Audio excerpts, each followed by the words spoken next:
পর্দা উঠেছে ৭৩তম Sydney film ফেস্টিভ্যালের ৩ June থেকে শুরু হওয়া এই আয়োজনে টানা কয়েকদিন প্রদর্শিত হয় আন্তর্জাতিক সিনেমার নানা ধারা নতুন নির্মাতাদের কাজ, যেটা শেষ হয় ১৪ জুন। এবারে উৎসবের রাশিয়ান নির্মাতা জিতে নেয় সর্বোচ্চ সম্মান।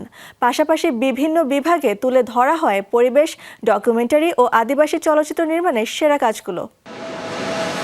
৭৩তম সিডনি ফিল্ম ফেস্টিভ্যাল এবারের আসরে একদিকে যেমন দর্শক আগ্রহের নতুন রেকর্ড করেছে, অন্যদিকে আলোচনার কেন্দ্রবিন্দুতে উঠে এসেছে ব্যতিক্রমধর্মী সিনেমাগুলো।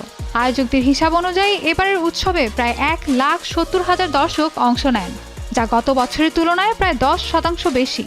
Csak azért van szólt ide, hogy újra ellökjön magától, hogy lendületet adjon. উৎসবের সবচেয়ে বড় আকর্ষণ ছিল রাশিয়ার খ্যাতনামা নির্মাতা অ্যান্ড্রের প্রায় ১ দশক পর বড় পর্দায় প্রত্যাবর্তন। তার নতুন সিনেমা মাইনোটর এবারের আসরে জিতে নিয়েছে মর্যাদাপূর্ণ সিডনি ফিল্ম প্রাইজ, যা উৎসবের সর্বোচ্চ সম্মান হিসেবে বিবেচিত।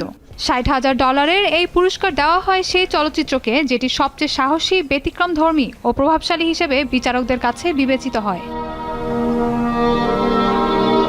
বিচারকদের মতে মাইনোটর সমসাময়িক রাশিয়ার সামাজিক ও রাজনৈতিক বাস্তবতাকে এক শক্তিশালী থ্রিলারের কাঠামোয় উপস্থাপন করেছে।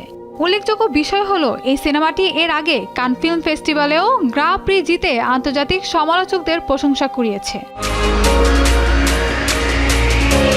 এবারের উৎসবে অন্য বিভাগেও ছিল বৈচিত্র্যময় বিজয়ীদের তালিকা।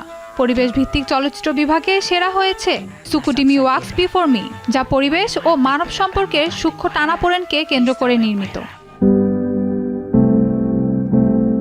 ডকুমেন্টারি বিভাগে সেরা হয়েছে টাইম অ্যান্ড টাইড, যেখানে সমুদ্র ও জলবায়ু পরিবর্তনের প্রভাব নিয়ে অনুসন্ধানে বর্ণনা তুলে ধরা হয়েছে।